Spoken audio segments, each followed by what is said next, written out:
This is a study looking at whether it's better to let yourself off the hook for your mistakes in terms of preventing future willpower collapses.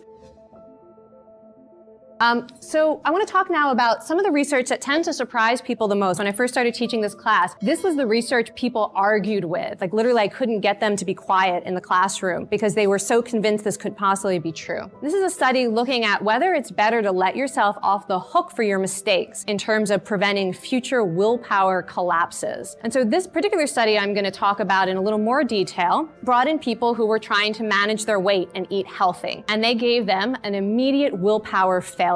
They showed up for the study and they were forced to eat a donut. And they even had to choose the flavor of donut they were gonna eat so they would feel really complicit in this willpower failure. And they had to drink a whole glass of water too so they'd feel a little bit uncomfortably full. Okay, so we have everyone, dieters here, having now a willpower failure. They just ate this donut. And then the next part of the study is a taste test where they're given a lot of different types of candy and they're said, you know, we want you to evaluate all of these candies, so please just eat as much as you need to, as much as you want so that you can evaluate these candies. And of course, these candies were all pre-weighed so that experimenters could find out exactly how much candy the dieters ate after they had blown their diet with a donut.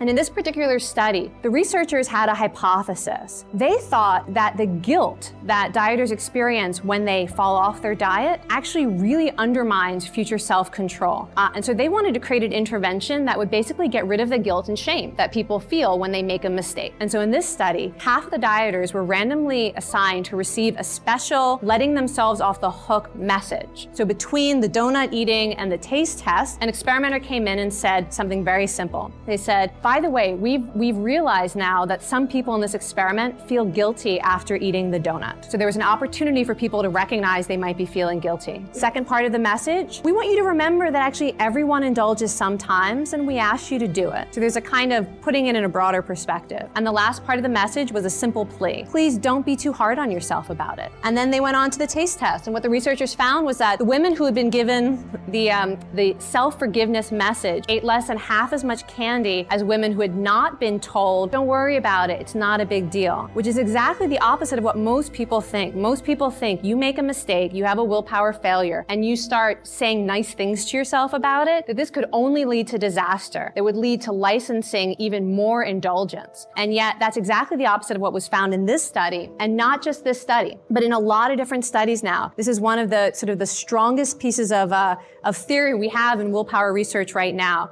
That is, the harder you are on yourself when you have a willpower failure, the more likely you are to have the same failure again, and the bigger it's going to be when you do. For example, one study took a look at problem drinkers and had them keep track of how much they were drinking and how bad they felt the morning after. What they found is that the people who were the most self-critical and felt the most ashamed or guilty about drinking the night before wanted to drink more immediately when they woke up and also drank more that night and the next. There was something about the self-critical nature, the shame and the guilt that was driving people back to the very thing they felt bad about. Same has been shown for addictions, including quitting smoking. You know, you have that first relapse, and the more you beat yourself up about it, the more you now need to be comforted with something, probably the very thing that you're feeling bad about, because that's probably why you do it in the first place. Same has been shown for gambling. The more people feel guilty about losing money, the more likely they are to borrow money and try to win it back and end up losing more. And even for procrastination, so you may not have any kind of addictions, but even for procrastination, research shows that the harder someone is on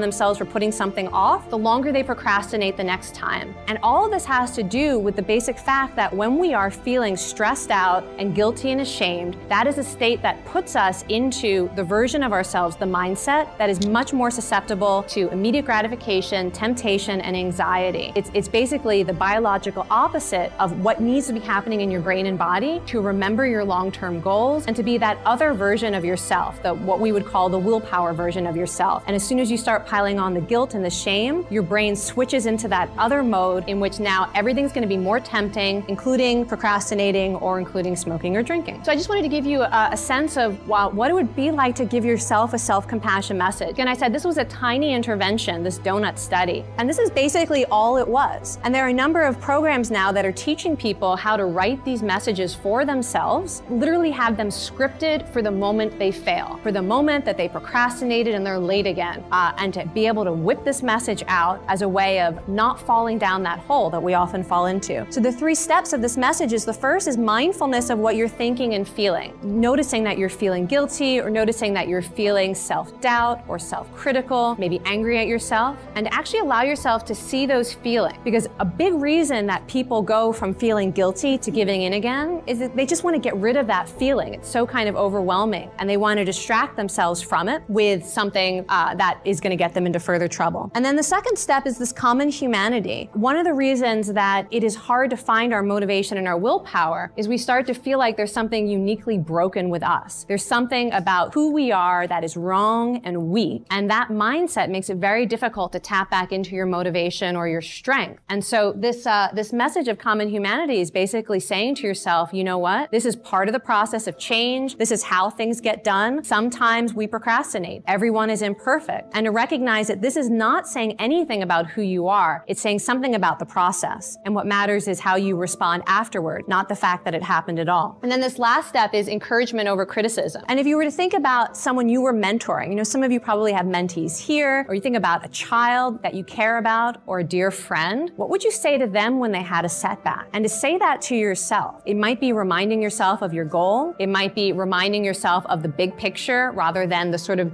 the micro picture in which you feel like a failure. And to do that rather than the voices we often have in our head that are saying things like, why did you do that again? You're so stupid. You're never going to change. And to actually start to talk to yourself a little bit in the second person as if you were a good friend. And research shows that this particular approach, learning how to talk to yourself in this way, is more effective, for example, at quitting smoking than nicotine replacement therapy. That's how powerful being able to respond to setbacks with self-compassion can be.